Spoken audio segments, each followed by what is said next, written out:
donc Gaëlle Ménard, enseignante. Moi, j'enseigne depuis plusieurs années. J'ai enseigné plusieurs années dans des classes d'enfants EIP.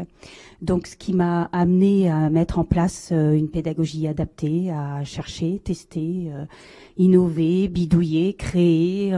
Voilà, donc ils ont été mes cobayes de nombreuses années. Là, je travaille actuellement dans une petite école hors contrat. Et j'ai une classe multiniveau avec des CE1, CE2, CM1, dont une bonne partie d'enfants EIP, beaucoup d'élèves TDA, difficultés de concentration, difficultés d'apprentissage, beaucoup d'élèves 10. Donc je vais vous présenter quelques petits trucs et astuces et je pourrais rebondir sur effectivement le système de récompense qui est mis en place dans la classe. Donc les adaptations nécessaires, effectivement, déjà en priorité l'attitude de l'adulte, de l'enseignant. Je crois que c'est la première chose, c'est la bienveillance, c'est le lien auprès de ces enfants qui ont besoin d'être compris, écoutés, accompagnés et non pas jugés et évalués en permanence. Donc le positionnement de l'adulte est vraiment indispensable, son écoute. Il y a aussi des aménagements à faire dans l'espace de la classe et des aménagements des activités et de l'organisation de la classe et de la journée. Je donnerai quelques petites astuces pour la maison également, pour les devoirs. Alors, où placer l'enfant agité ou déconcentré en classe? J'ai pas de réponse unique, ça dépend vraiment du profil de l'enfant. Certains enfants vont être près du tableau parce que eux ont pas forcément de double tâche et ont juste du mal à rester dans le contexte de ce qui se passe et de suivre ce qui se passe en classe. Par contre, un élève multitâche, j'en ai quelques-uns. Là, je vais les laisser découper, coller, écrire, dessiner, lire pendant la classe, puisqu'ils sont tout à fait capables de faire plusieurs choses à la fois. Et là, je vais leur préserver plutôt un espace au fond de la classe, où ils vont pouvoir avoir leur activité parallèle, sans pour cela perturber et distraire les autres enfants, qui eux ont aussi parfois du mal à suivre. Dans tous les cas, évitez de mettre l'enfant dans un lieu de passage, lui privilégier une place où il sera quand même un petit peu protégé, où les enfants circuleront pas près de lui. Donc ça lui donnera des limites, ça le rassurera et ça le sécurisera. À la maison, quand on fait les devoirs, donc on a un peu plus de possibilités d'organisation au niveau de l'espace. En tout premier lieu, ça va dépendre aussi effectivement du profil de l'enfant. Soit il a juste une simple difficulté d'attention, vous allez être, vous parents, son point d'ancrage, et dans ce cas-là, il faut rester à côté pour, dès qu'on le sent partir, faire autre chose, le recentrer sur sa tâche. Pour un enfant multitâche, moi je conseille de pas rester auprès de lui parce que c'est souvent une source de conflit pour le parent qui le voit se disperser, sortir autre chose, refaire autre chose, qui se dit mais j'en peux plus, c'est une agitation permanente, mais plutôt de lui c'est un délai effectivement d'aller faire autre chose et puis de revenir 10 minutes, un quart d'heure après. Il aura sûrement pas fini dans le délai imparti. C'est presque sûr, mais ça évitera quand même le conflit, on rajoutera un petit temps et il finira par y arriver. Après, la notion de quantité de devoirs, on en reparlera aussi. C'est vrai que c'est aussi adapté pour ces enfants-là. Dans tous les cas, la proximité de l'adulte, j'en ai parlé en premier lieu. Se rapprocher de l'enfant quand on lui donne la consigne, ne jamais donner une consigne à l'autre bout de la classe. Toujours se déplacer.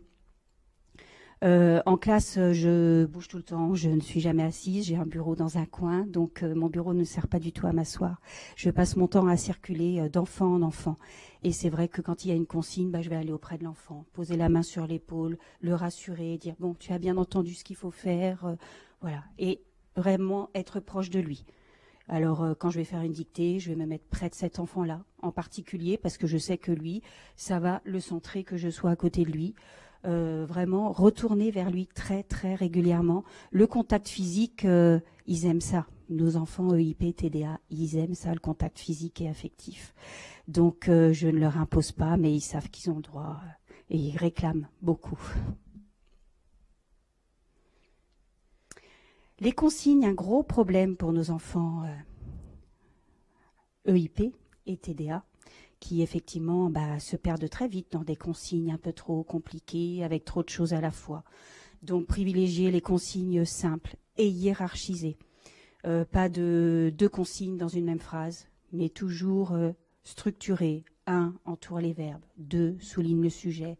3, encadre le prédicat. Et puis soulager l'écrit au maximum, parce que quand ils ont la réponse, ils l'ont. Et s'ils doivent perdre 10 minutes à recopier la phrase pour ensuite entourer et souligner, pour eux, ça n'en vaut pas la peine du tout. Et on n'arrive pas au résultat, le travail n'est pas fait. Donc, ils feront de l'écriture, oui, mais à un temps donné d'écriture, et pas en parallèle d'une autre activité. On va directement à l'essentiel et à l'objectif visé. Une petite astuce pratique pour les dictées. C'est vrai que nos élèves qui ont une pensée en arborescence, quand on fait une dictée, là, cet exemple-là m'est arrivé il y a peu de temps.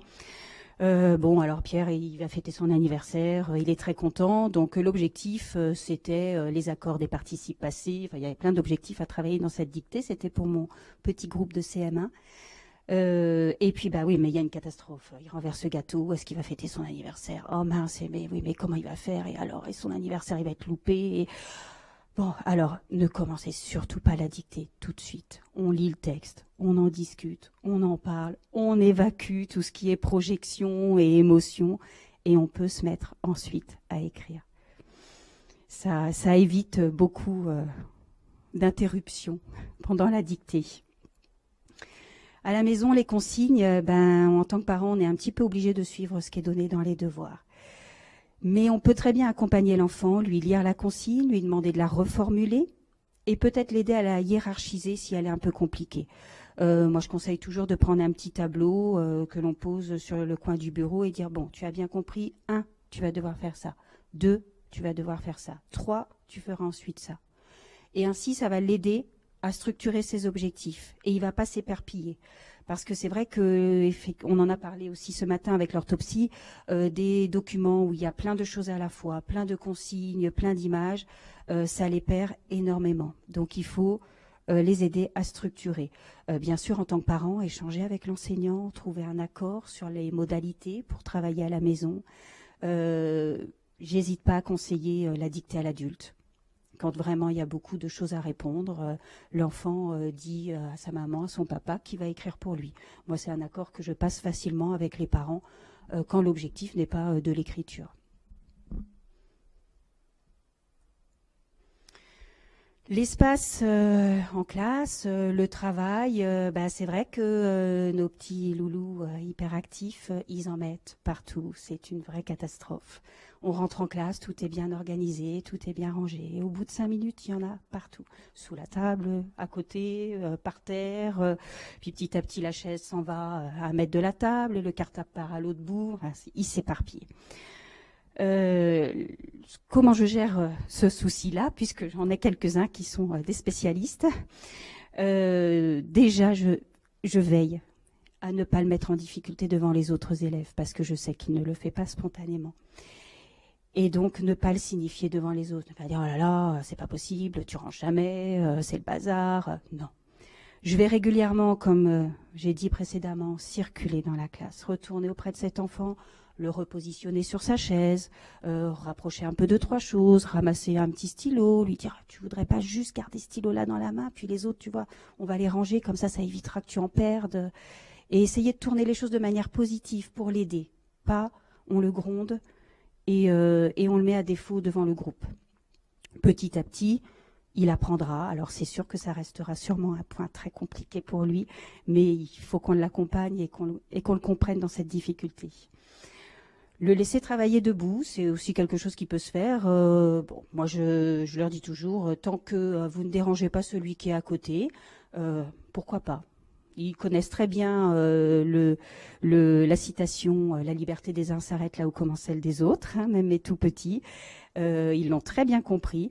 Et c'est vrai que pourquoi pas être assis de travers sur la chaise, se lever, se dégourdir les jambes. Alors on montrera après qu'ils se lèvent quand même très régulièrement en classe, qu'ils restent rarement assis très longtemps.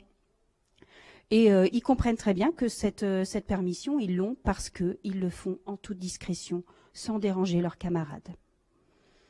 Et comme c'est un privilège, ils veulent le garder.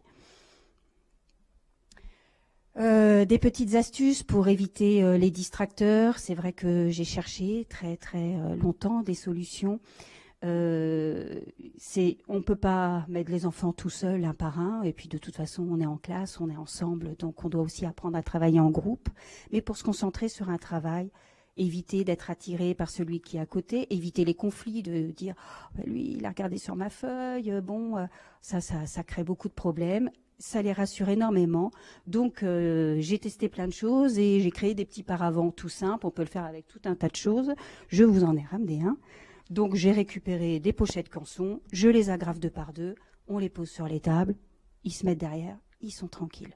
On peut fabriquer ça. Alors, ça se vend aussi dans les outils spécialisés, mais très cher. Donc, on n'a pas toujours accès à ce genre de choses.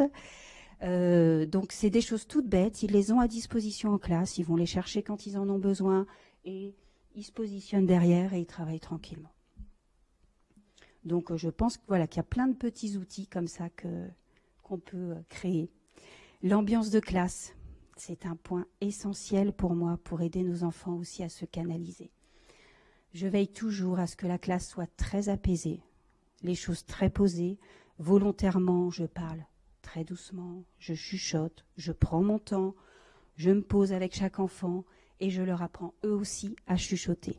Ça m'est arrivé de donner en devoir à un enfant de chuchoter toute la soirée à la maison. C'était un pacte conclu avec les parents. Dire, là, tu sais, on va essayer de t'entraîner à chuchoter. Comme ça, dans la classe, tu pourras parler autant que tu veux si tu sais chuchoter. Et ça marche. Hein. Ils apprennent très vite, très facilement. Parce que c'est pour eux, ils le réclament, ce calme. Ça leur fait beaucoup de bien. J'ai un élève une fois qui m'a dit c'est bien quand on passe le pas de la porte, c'est comme si on était dans un temple japonais. Donc j'ai trouvé ça très significatif. Et dès qu'un nouvel élève arrive, ils lui disent non, là, prends ton temps, ça va aller. Donc ils apaisent eux aussi, les uns les autres, ils finissent par s'auto-réguler eux-mêmes. Bien sûr, je reste toujours très apaisante et nos élèves TDA, oui, ils vont être impulsifs, ils vont prendre la parole, de manière spontanée, mais je ne vais pas systématiquement leur dire non, c'est pas ton tour de parler, lève la main. Parfois, je vais faire comme si de rien n'était, et puis on va continuer notre activité, ils s'arrêtent d'eux-mêmes. Parfois, je vais leur répondre quand je sens que vraiment c'est une demande très urgente, mais petit à petit, dans ce climat de classe très apaisé, ça diminue aussi, ça les calme beaucoup. J'ai une autre petite astuce pour les prises de parole. Je prends des petits pics à brochettes avec un petit emplacement au bout. En début d'année, chacun écrit son prénom dessus. Je mets ça dans un petit pot, je tire au sort. Et il ne lève plus la main. Du coup, il n'y a plus de « moi », non. Et c'est juste, il n'y a pas non plus de « c'est pas juste, c'est lui toujours qu'on interroge, et moi, et… non. Donc on tire au sort. Bon, quand ils doivent tous venir au tableau, faire un petit travail, tirer une étiquette, faire un jeu, je tire au sort. Donc ça régule aussi énormément. Voilà, je crois que j'ai tout dit. Alors, nos élèves ont besoin de bouger, nos élèves TDA, EIP, ils ont besoin de bouger. Mais les autres aussi. Parce que même pour un élève qui n'a pas de TDA, c'est difficile de rester assis 6 à 7 heures par jour quand même. Donc je vais favoriser beaucoup d'activités où ils bougent, où ils créent. Ils sont en mouvement. Alors cette année, par exemple, on a fait le défilé de mode de conjugaison en classe. Ils ont énormément aimé. Ils en ont parlé beaucoup à la maison et les parents m'ont fait des retours après. On travaille les modes de conjugaison, je prépare plein de petites étiquettes, ils tirent tous une étiquette avec subjonctif, conditionnel, impératif, et puis je fais l'appel, le directeur de la maison subjonctif appelle ses mannequins à défiler.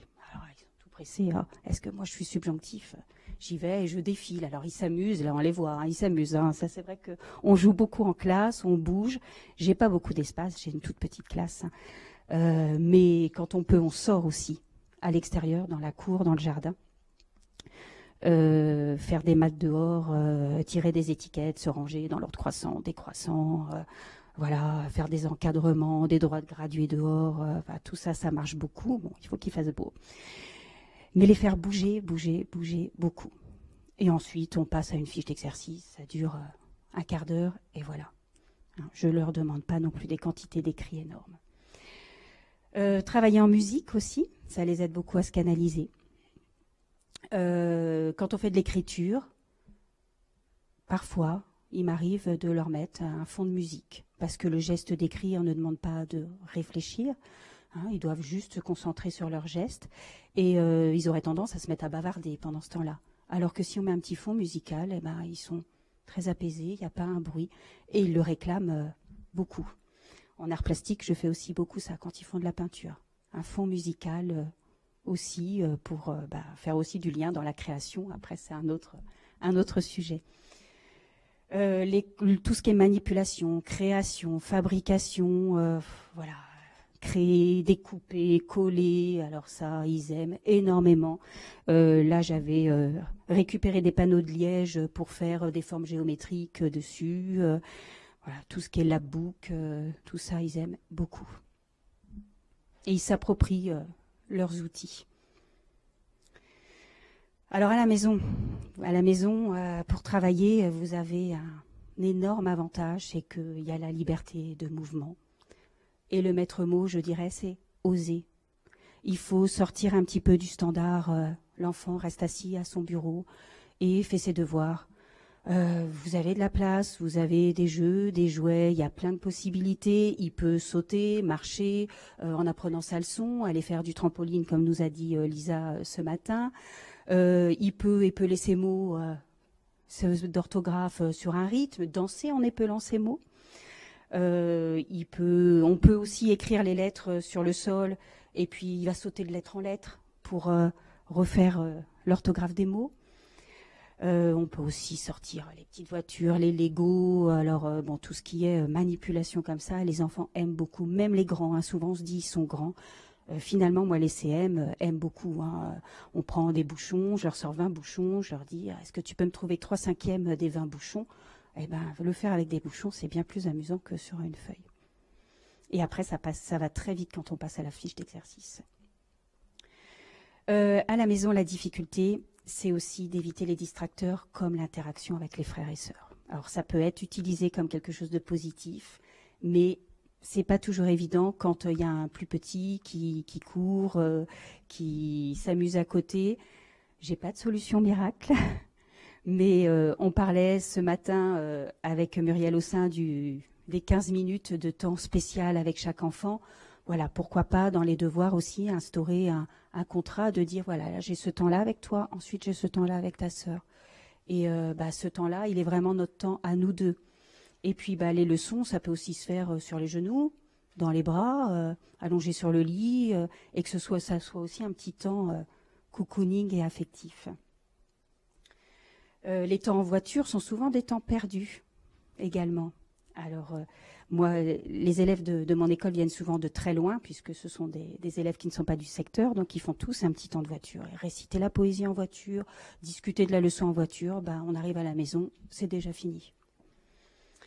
Alors, ça semble contraignant, parce qu'on se dit, même en tant qu'enseignant, parfois on se dit, oh là là, il faut créer des jeux, il faut inventer.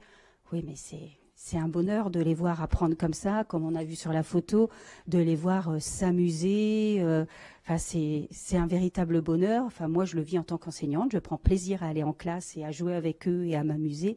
Et en tant que parent, je pense qu'à la maison, c'est aussi beaucoup plus simple de s'amuser et de jouer comme ça. Enfin, c'était pour illustrer un petit peu que, effectivement, dans la classe, les enfants bougent, les enfants vont et viennent, choisissent leurs activités.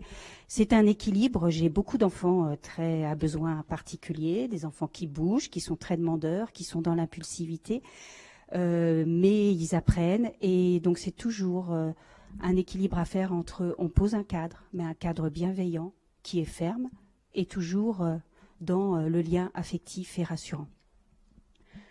Un petit matériel utile, on en a parlé, les time timers, les chronomètres, et puis les petites ardoises, comme j'ai dit, ou les tableaux à poser à côté de l'enfant. Même en classe, ça peut aider de mettre sur le bureau de l'enfant, à côté de lui, les objectifs de la journée. La quantité de travail. Nos enfants TDA, ils vont pas pouvoir faire autant de travail et de séries d'exercices que leurs camarades. On ne peut pas leur en demander autant. Ça leur demande un très gros effort et pendant que d'autres ont fait peut-être 1 à 2 pages d'exercice, ils en auront fait 1 ou 2. Maintenant, je pense que ce n'est pas la quantité qui prime, mais que si ce travail-là est bien fait, il n'y a aucune raison de lui en rajouter et d'obliger à faire autant que les autres. Surtout, je veille à ne jamais les priver de récréation. C'est pas parce qu'ils n'ont pas fini leur travail qu'ils ne vont pas en récréation.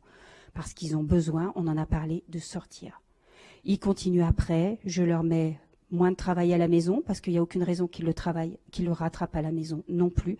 Donc les devoirs étant individualisés, j'adapterai les devoirs à cet enfant-là. Il aura peut-être qu'un exercice à faire pour être sûr que la notion soit acquise, et c'est tout. Et cela ne les empêche pas d'avancer et d'avoir un très bon niveau par la suite. J'ai eu des retours d'enfants qui quittaient l'école et pour lesquels ça s'est très très bien passé après. Autoriser l'enfant à prendre des pauses régulières, oui. C'est à la maison, dans les devoirs, on en a déjà parlé aussi ce matin, mais en classe aussi. Oui, effectivement, au bout d'un moment, on va voir que il commence à regarder par la fenêtre, il papillonne un peu. Bah, je vais peut-être pas forcément tout de suite lui sauter dessus et lui dire « Allez hop, vite ton travail !» Bon, je vais faire comme si je vois rien pendant 5 minutes. Il va faire autre chose. Et puis, au bout d'un moment, j'irai vers lui, toujours proche de lui, pour lui dire « Bon, montre-moi où est-ce que tu en es. Est-ce que tu as besoin d'aide ?» Parce que parfois aussi, c'est aussi un signe qu'ils sont un petit peu perdus, mais qu'ils n'osent pas forcément le dire. Les supports, veillez aussi à les diversifier, parce que ces enfants-là se lassent très, très, très, très vite. Dire, là, j'en suis à la page 78 de mon livre de maths. Demain, je sais que je vais faire la 79. Après-demain, je ferai la 80. Je sais déjà ce qui m'attend après. C'est long. C'est long. C'est barbant. Personnellement, je n'utilise pas de manuel en classe. Je préfère créer des fiches avec des supports variés et adaptés aux uns et aux autres parce qu'effectivement, sinon, ils se lassent très, très, très, très vite. Donc, les récompenses. On parlait des récompenses tout à l'heure. Les récompenses, alors j'ai 2 systèmes dans la classe. C'est qu'il y a un système par rapport au travail. Par rapport au travail, j'ai créé des petits parcours qui sont comme des jeux de pistes avec des cases, comme un jeu de loi, avec toutes les notions qui sont à apprendre dans l'année. Donc ça va être les nombres, pour les CE1, on va dire les nombres jusqu'à 1000, la multiplication, la phrase, la conjugaison des verbes en ER. Et quand ils réussissent une évaluation, on coche la case. Et ils ont leurs petits stickers qui déplacent et ils avancent tout au long de l'année sur leur parcours. Et ça les motive énormément. Quand ils font un travail, c'est pas « est-ce que je vais avoir un A ?» C'est « j'espère que tu vas pouvoir me cocher la case pour que je puisse avancer ». Donc ça, c'est quelque chose qui leur permet aussi de visualiser l'avancement. Ils sont affichés au début de la classe, ces parcours, à l'entrée de la classe. Et c'est pareil, quand on a travaillé une notion en classe, je coche dessus pour qu'ils se repèrent aussi, de voir qu'est-ce qu'il leur reste à faire ou pas. Pour le comportement, j'ai un autre système. Je leur dis tous les jours que ce sont des super élèves. J'ai d'ailleurs eu un petit message ce midi me disant qu'ils avaient été adorables avec ma remplaçante et que les acquis étaient vraiment bien là, même si j'étais pas présente, ce qui m'inquiétait un peu. Je suis vraiment dans la valorisation toujours et je leur dis que je prends énormément de plaisir à travailler avec eux parce que c'est vrai. Et du coup, ils doivent gagner tous les jours les lettres du mot super. Le S s'ils sont sérieux, le U s'ils sont ultra soignés, c'est-à-dire qu'ils prennent soin de leur travail, qu'ils ne dégradent pas le matériel. Le P s'ils sont pacifiques, le E s'ils sont à l'écoute, le R s'ils sont rapides. Et quand ils ont gagné toutes ces lettres toute la semaine, ils gagnent des images. Alors les images Panini, on en a parlé aussi ce matin. J'achète beaucoup d'images Panini. Alors ça, ils aiment beaucoup toutes les semaines avoir leurs images en fonction de ça.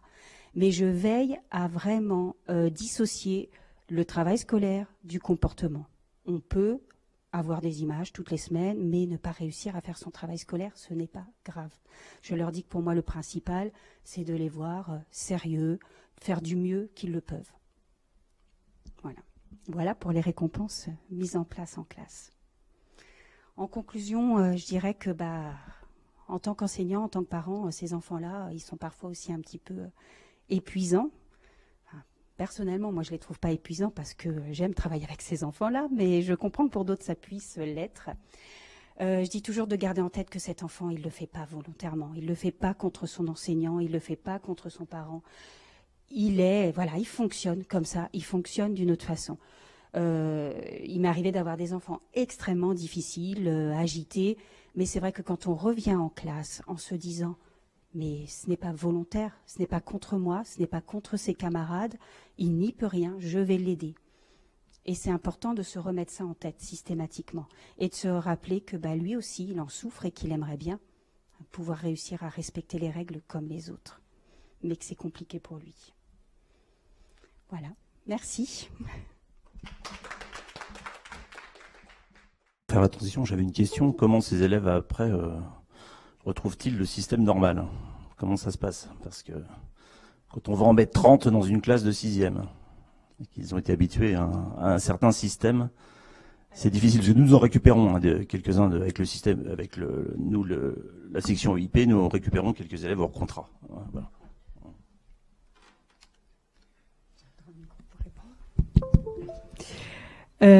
Alors, en général, quand ils quittent l'école et qu'ils réintègrent le collège, ça se passe bien parce que pour eux, le collège est un changement et ils savent que qu'il y aura un autre fonctionnement, d'autres adaptations, donc ils sont prêts à le faire. La difficulté peut être plus quand ils partent en cours de primaire, où là, ça peut être plus difficile. Mais s'ils font le circuit jusqu'au bout, on les prépare au collège et pour eux, c'est un changement de toute façon. Donc, en général, les retours sont bons. Parce que, au contraire, ce sont des enfants qui, avec cette façon de travailler en atelier, en groupe, en équipe, développent des capacités d'autonomie importantes. Et donc, au collège, ça les aide énormément.